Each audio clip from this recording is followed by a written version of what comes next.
Two roads presented to him, which will he lead?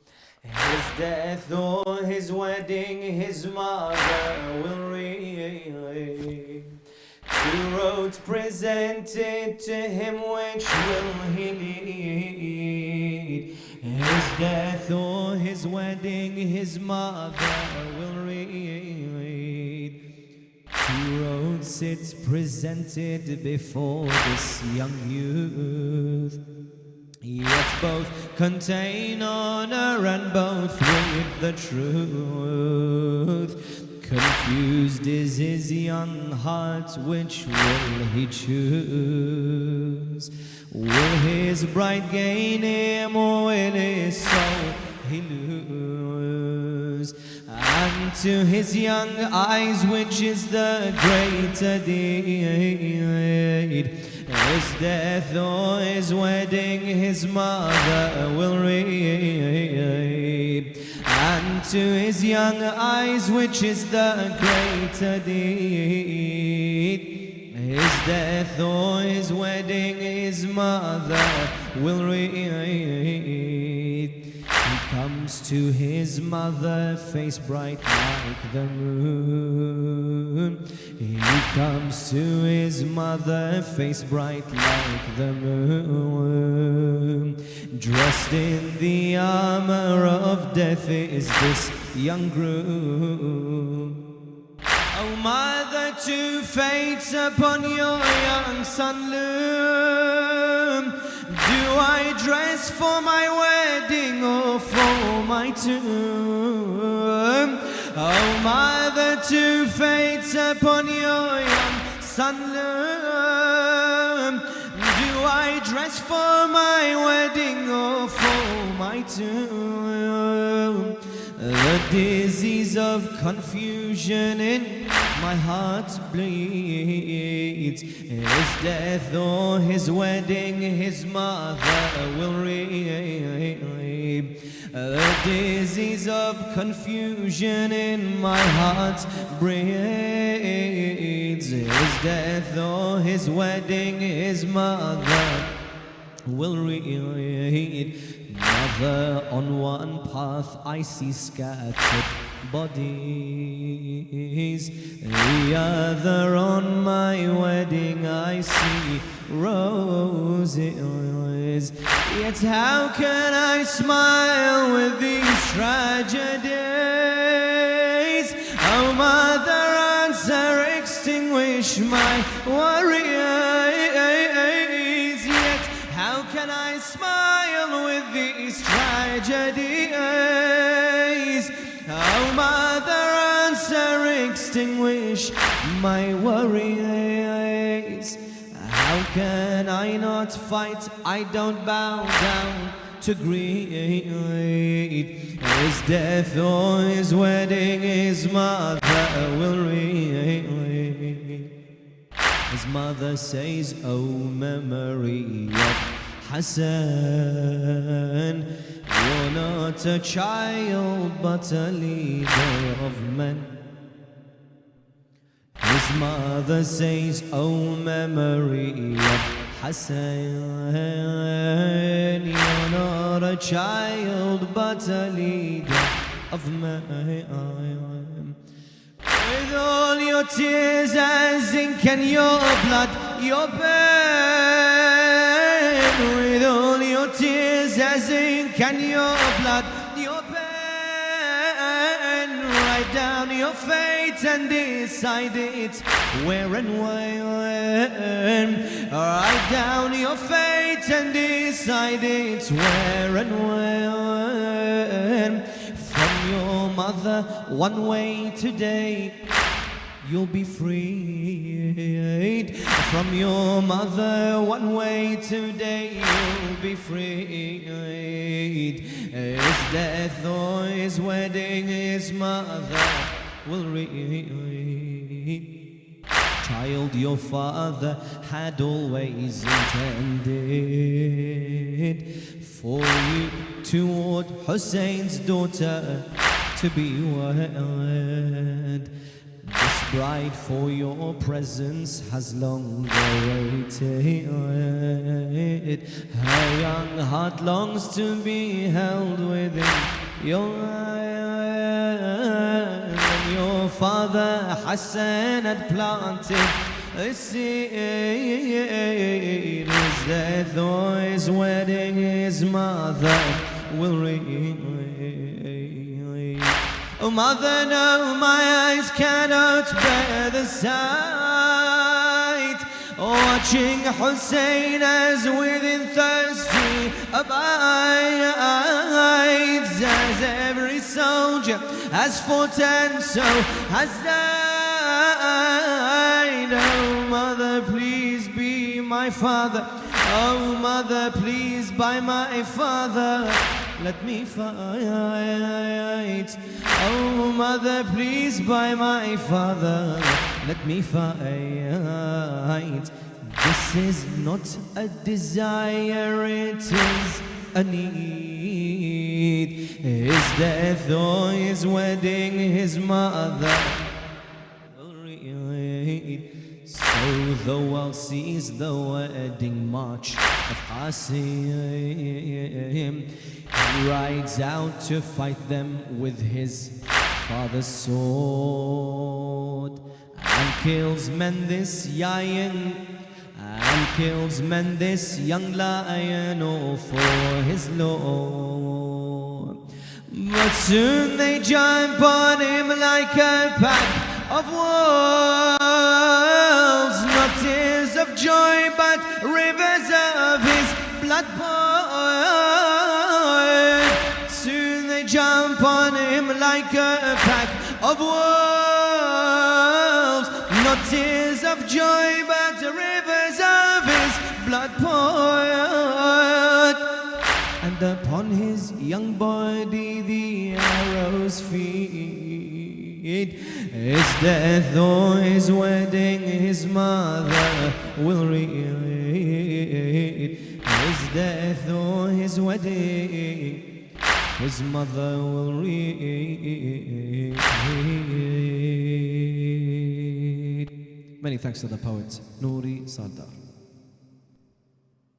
أعوذ بالله السميع العليم من الشيطان اللعين الرجيم. بسم الله الرحمن الرحيم. أعظم الله أجورنا وأجوركم من مصابنا سيدي ومولاي Aba Abdullah Al-Hussein Sayyid al-Shuhada, and also on the demise and tragedy of Qasim ibn al-Hassan, and also the other sons of Imam al-Hassan alayhim afdalus salati was salam. Dearest viewers, you join us for another night of reflection and contemplation. A night where we remember a young prince, a scholar, a wise man who managed to look one of the most daunting situations in the eye and respond with one of the sweetest responses we'll ever hear.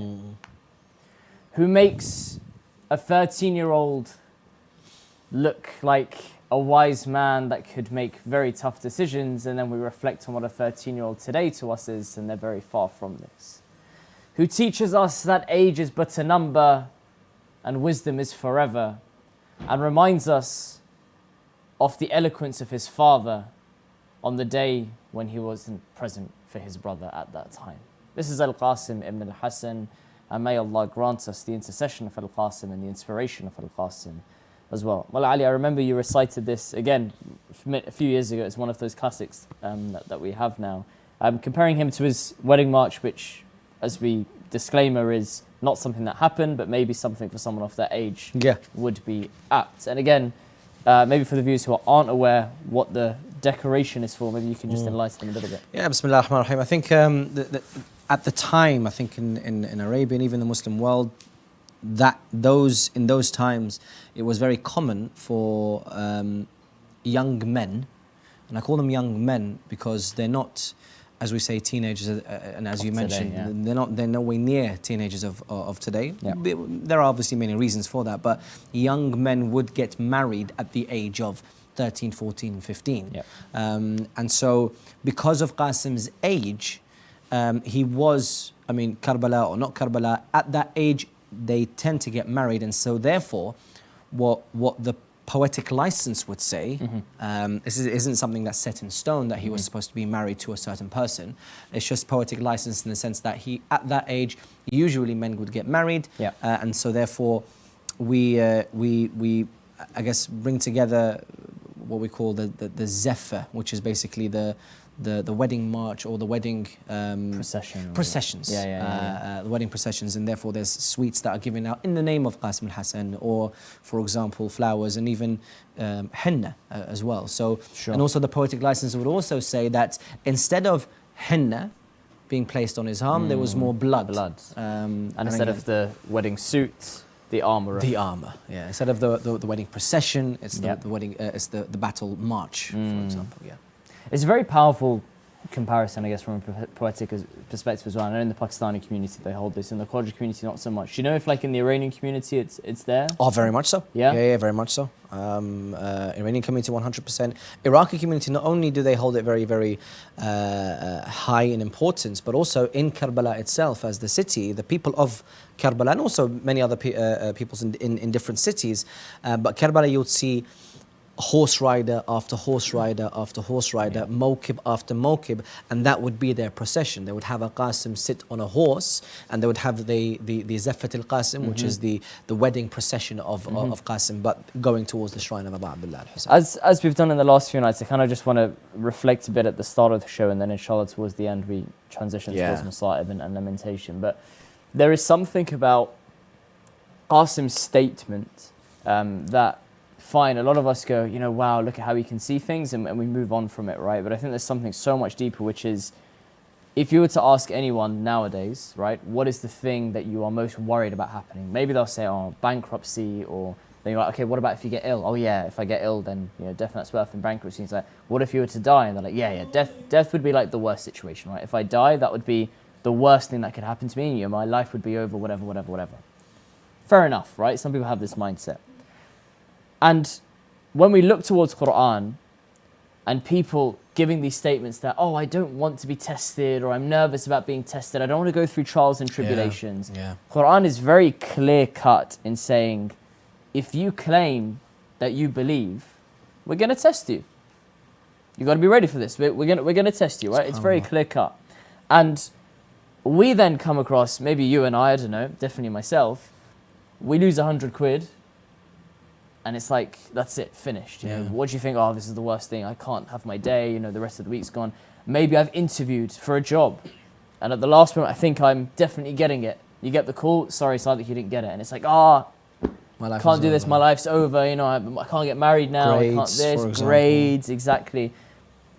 And it's this flippant attitude that we have that Allah subhanahu wa ta'ala says to us so clearly, hey, I'm going to test you. You say, I believe, I'm going to test you, right? But what's our response in each of those moments? Panic, overreaction, anxiousness.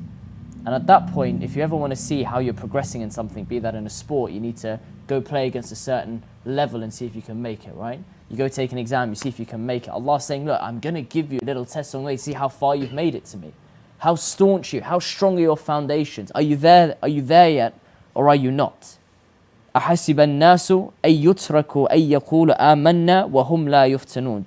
Do people think that they'll get away with saying we believe and just not be tested? SubhanAllah. It's so explicit, right? Truly, we tested those who went before them, so it became clear whose claim was true and whose was false. And that's Surah Al-Ankabut, verse number 2. Sense. And I'm emphasizing this because we said the worst of this test, maybe for us, would be death. And Qasim's response to death is sweeter than honey. So you give Qasim, you don't get your job. He's not even... Doesn't care. Whatever, doesn't care. You give Qasim, oh, maybe you didn't get your exam results. I'm ready for death. And forget I'm ready for death. It's not like, okay, I think I'm good to go. Qasim's coming out with this statement of a 13-year-old. Yeah, it's sweeter than honey. No problem. I'm in. And he goes into that battlefield. Do you know who this is? I'm Qasim, etc., son of Hassan, grandson of the Prophet. And there's something about that level of maturity that I don't think we ever give him enough credit for. We gloss over it and then we mourn for him, but we don't give him enough credit for this wisdom that he comes out with to say, hey, youngsters of the world, It's time for us to say it's okay to face challenges. Don't get worried when you face challenges. Whenever you face that challenge, just think of it. Yeah, death is sweeter than honey. This challenge is sweeter than honey. I want this because Allah is testing me. And what more could I want than my Lord to see if I'm succeeding? I want to show my Lord that I'm succeeding. So just something small I just wanted to share just to give that comparison. Dear viewers, as you know, during these nights, we've been blessed to have some beautiful reciters with us, our fellow brothers with us, and tonight is no different. And I'm really honoured that we're joined by our dear brother Muntazir Ja'far, and inshallah you'll now hear his lovely words. أفلح من صلى على محمد وآل محمد. اللهم صل على محمد وآل محمد.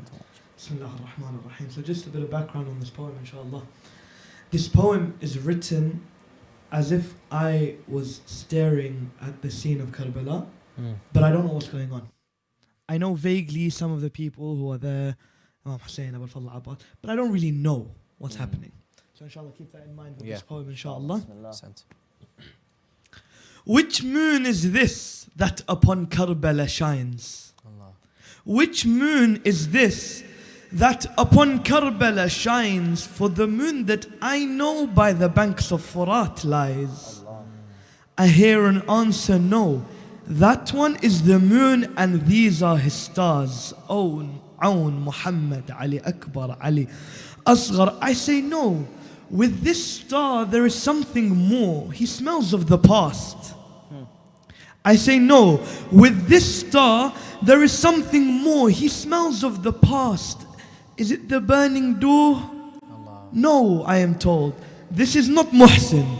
But you are correct. Look deeper within. I ask once again, is this whose tears were flowing over Kufa's struck head? Again I'm told no. That was Hassan whose legacy is not dead. I say then why does this young man carry history's scent? I say then why does this young man carry history's scent? I am told he is history's son. By Hassan he was sent. His mission is to be there on the day his uncle stands alone, to fight and tell them that as the son of Hassan he is known, for he is Qasim.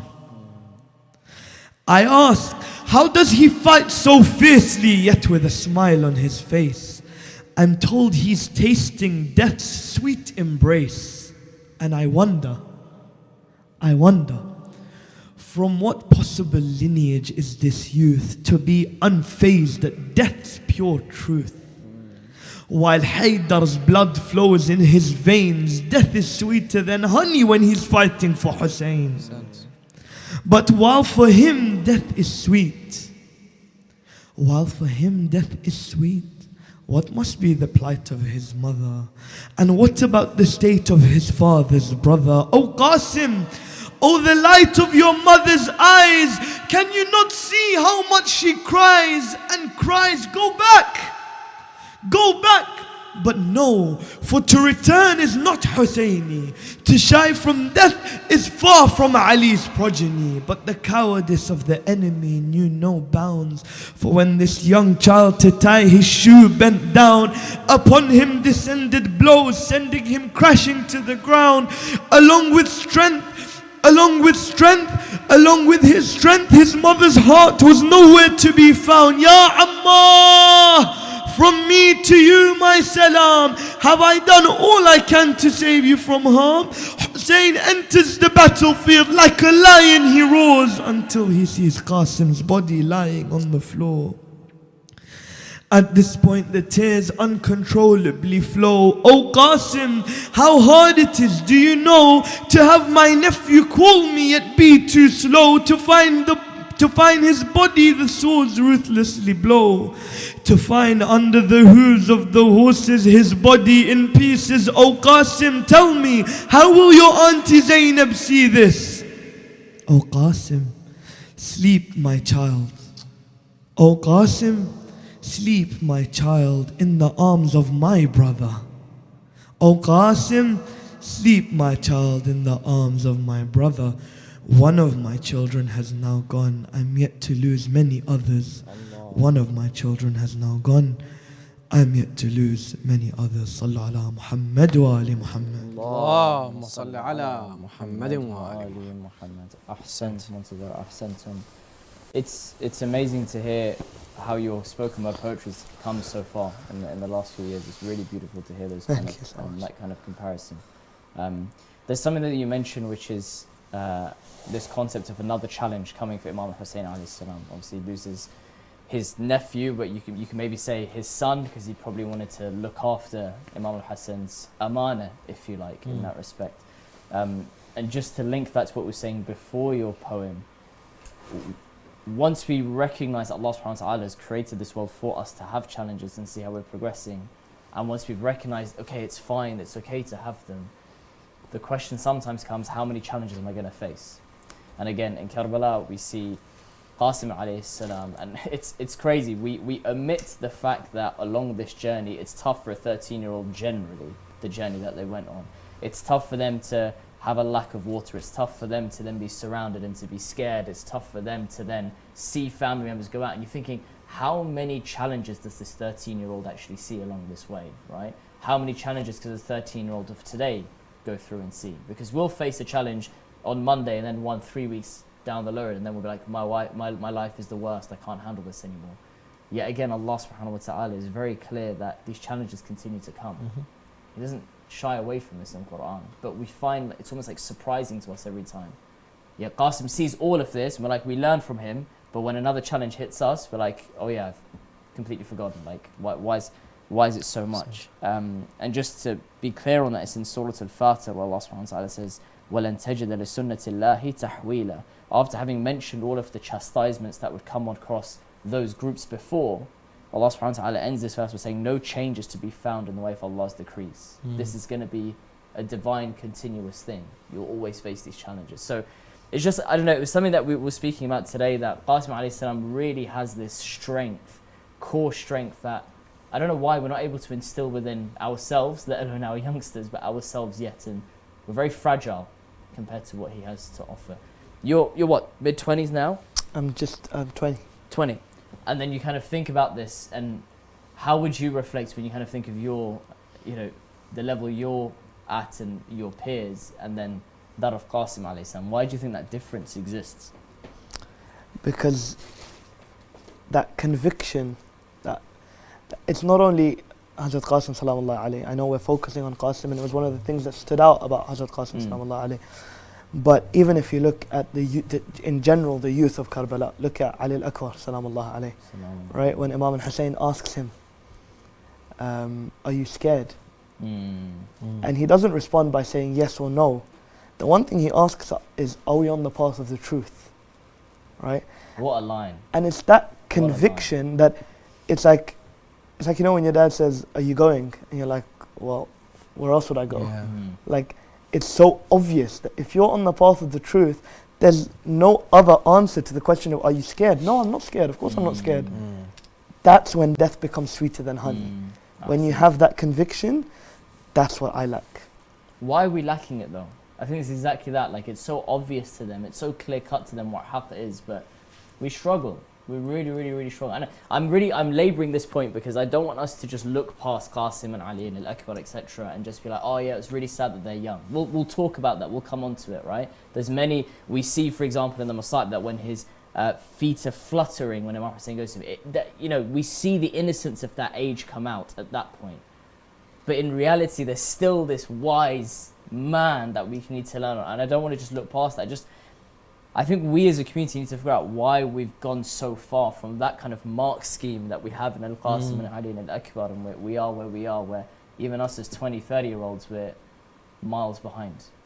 I think also to a certain extent we do have to kind of not pat ourselves on the back, but there's a lot of distractions in this day and age. Of course.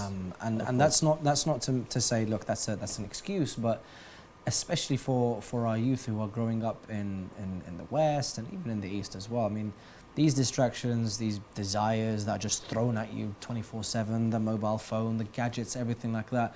But for them to still attend majalis, for them to still hold regular majalis on a week-by-week basis is encouraging. But it's not just that. We want them as as individuals to really look inside themselves and say, well, look, the same way that Qasim had a choice. Qasim, and I still feel like Qasim alayhi salam, many of the other members, he could have stayed back with al-Bani.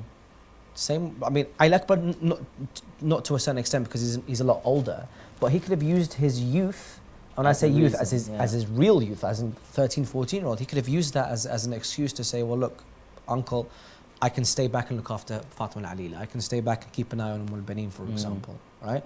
But no, he made that conscious effort, and it's that God consciousness that maybe we are lacking. Just maybe, just to keep God constantly in our plans, in our minds, in whatever step that we are taking. Maybe. And that helps keep haqq identified, Yeah. clear as anything, right? We mentioned this kind of side of the masa'ib of Qasim alayhi salam. As I said, there is that subtlety of when he goes to fix his sandal, when his feet are fluttering while Hussein alayhi salam goes to him. And those are those parts of innocence that kind of hurt. They really, really hurt. But inshallah, Mulla Ali, I need you to share the musibah of Al-Qasim alayhi salam. So the first big stance of Qasim ibn al-Hasan was when Imam al-Hussein alayhi salam did ask him, it was on the caravan actually on the way to Karbala, and the same discussions that was had with Ali Akbar alayhi salam in terms of, do you fear what's going to happen to us? And Al-Qasim's response was, death is sweeter than honey. But when it came to the day of Ashura, in the land of Karbala, the battle commenced. The companions had all lost their lives as shuhada.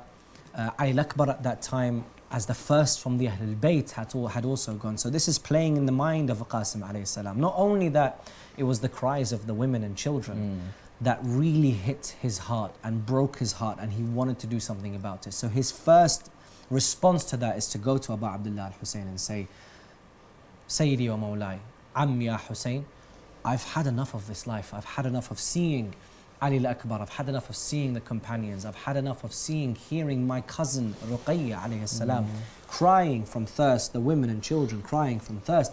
Allow me to go into battle. And this is where Imam Hussein, looking into the eyes of Al-Qasim, who he sees Imam al-Hasan, his brother, his dear brother, and he loved so much. From the time of their parents up until Imam al-Hasan was martyred to the day of Ashura, Al-Qasim was always next to him because Imam al-Hussein was reminded of Imam al-Hasan, his brother, through Al-Qasim. Looking into the eyes of Al-Qasim, he said, my dear nephew, it's not your time yet. Please go back to the camps, go back to your mother. And so Qasim, a bit heartbroken, goes back to the camps and says to his mother, Mother, I want to go into battle. What do you advise? Imam al-Hussein has not allowed me to go. And this is where she starts to prepare Al-Qasim for battle by bringing the turban of Imam al-Hasan, his father, by bringing the shield and the armor, and one small letter that was going to change the mind of Imam al-Hussein alayhi salam. So when he is going back to Imam al-Hussein alayhi salam, this young man, a 14-year-old man wearing the armor of his father, the turban of his father,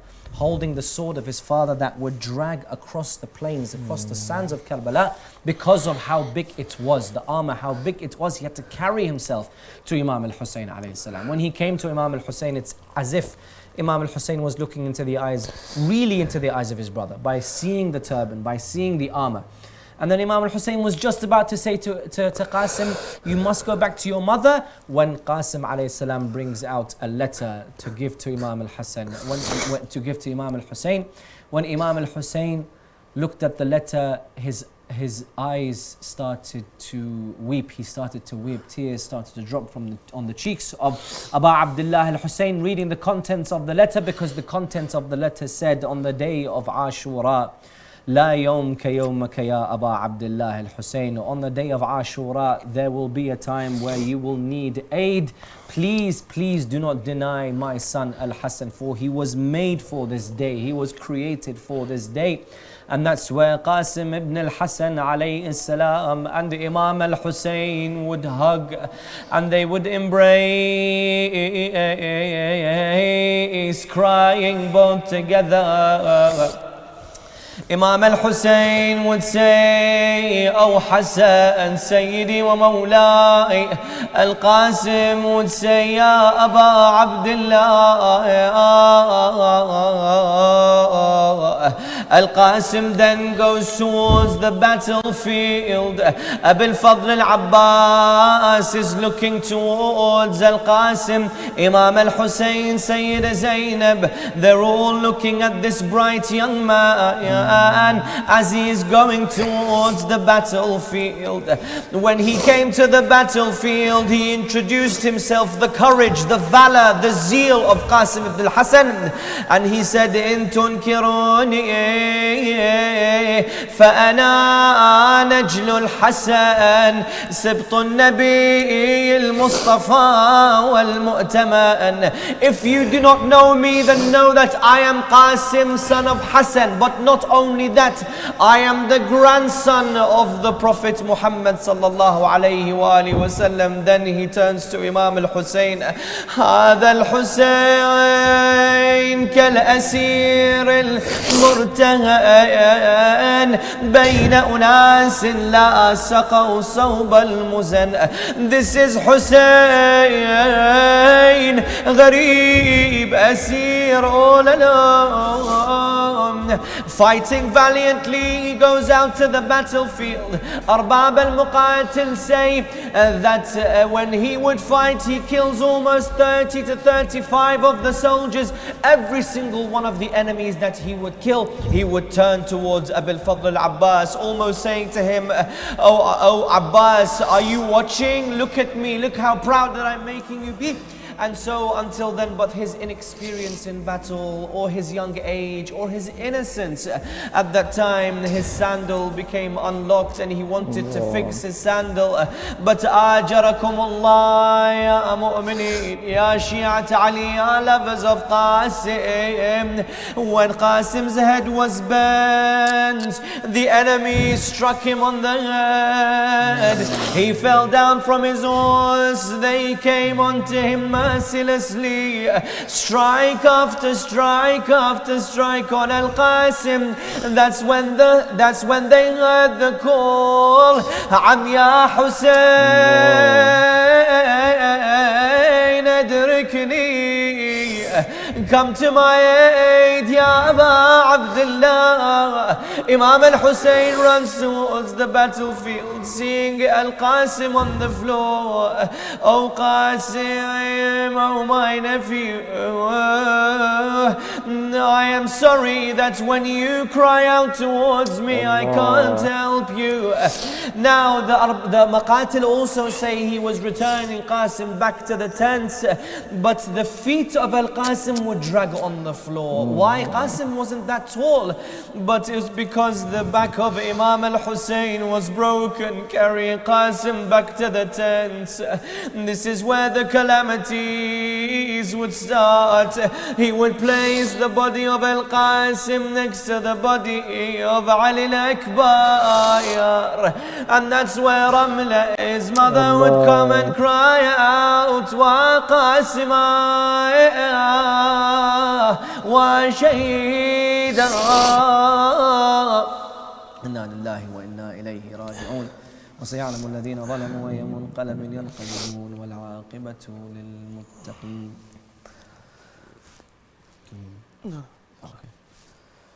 Qasim, O light of the moon, why do you leave from me? You left me with my tears, realized my fears.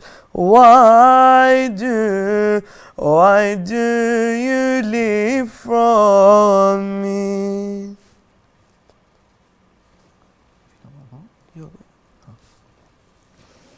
إنا لله وإنا إليه راجعون وسيعلم الذين ظلموا أي منقلب ينقلبون. There's a part in that. Bismillah, if you go across.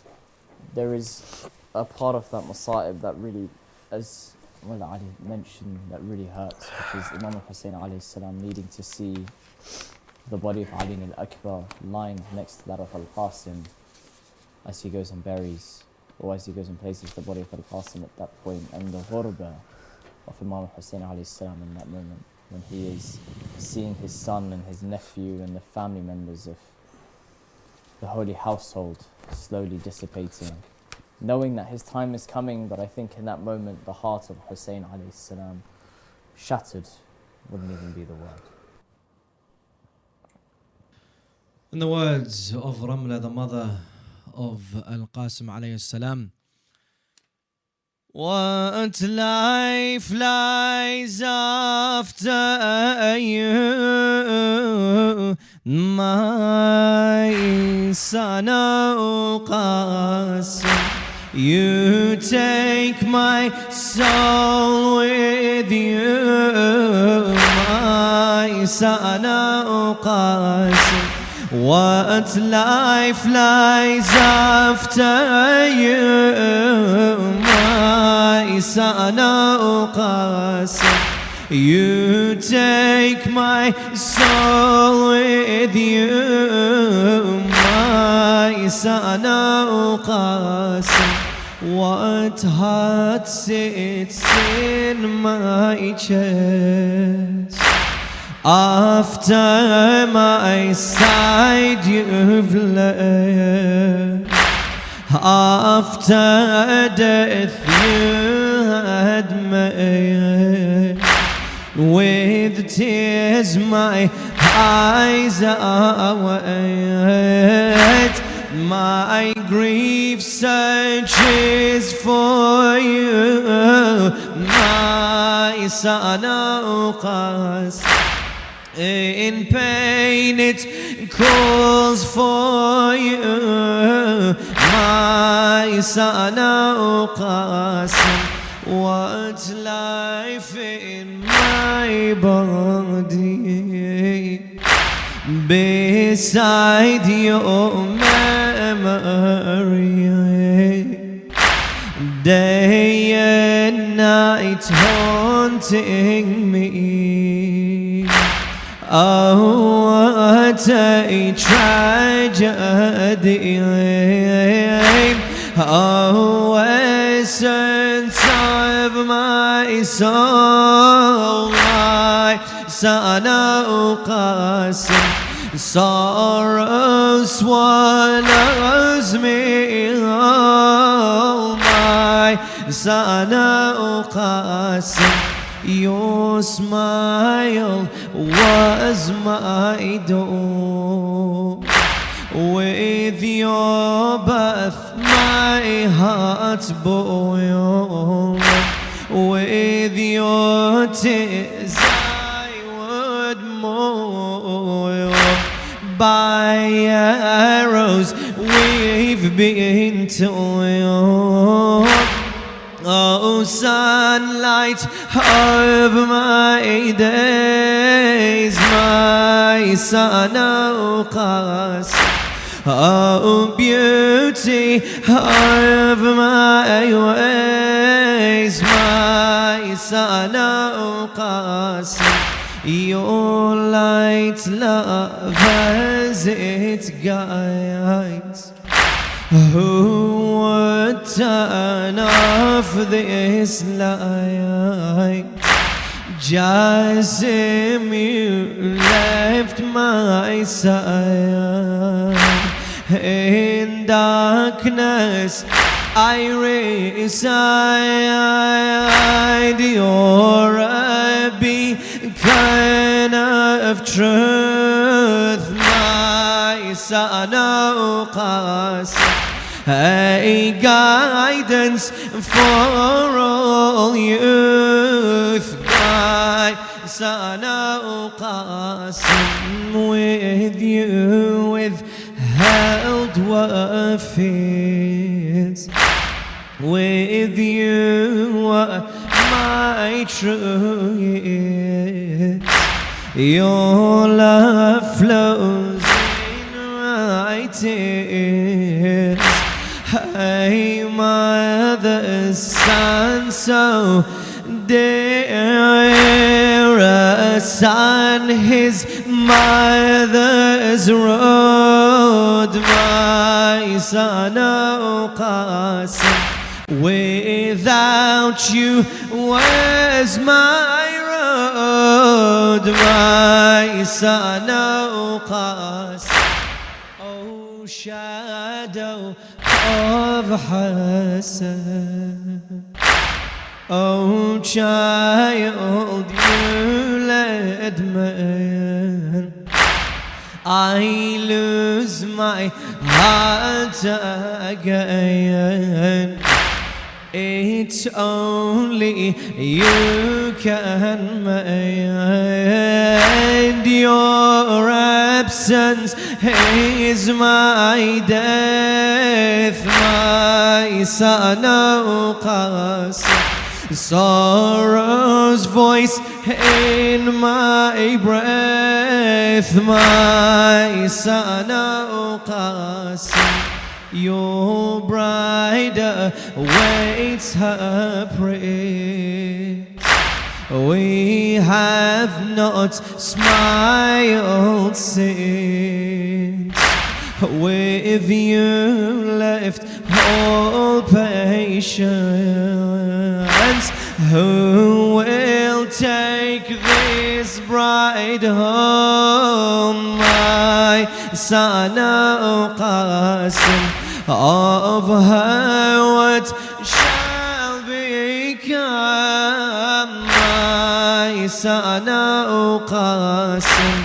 Who will take this bride home, my son Al-Qasim? You take my soul with you, my son Al-Qasim. Many thanks to the poet, Nouri Sardar. Dear brothers and sisters, in the name of Al-Qasim alayhi salam, whenever you face that trial or tribulation, which you know is coming, Allah subhanahu wa ta'ala, as we said, has told us this is coming. When you see it coming, when it arrives, think, what is more tricky in that moment? This challenge that Allah has put in my path, my grades, my interview, or death? Be inspired by Qasim in that moment. If he can see that sweeter than honey, inshallah, through his intercession, you'll be able to see your challenge as simply a blessing from your Lord and something that will only take you closer to him. May we be amongst those of the young princes in heaven like Al-Qasim alayhi salam, and we send our condolences to his dear father Imam Hussein alayhi salam, his dear mother, and of course his grandparents Amir al-Mu'mineen and Fatima al-Zahra. Inshallah we'll see you tomorrow. Wassalamu alaikum wa rahmatullah wa barakatuh.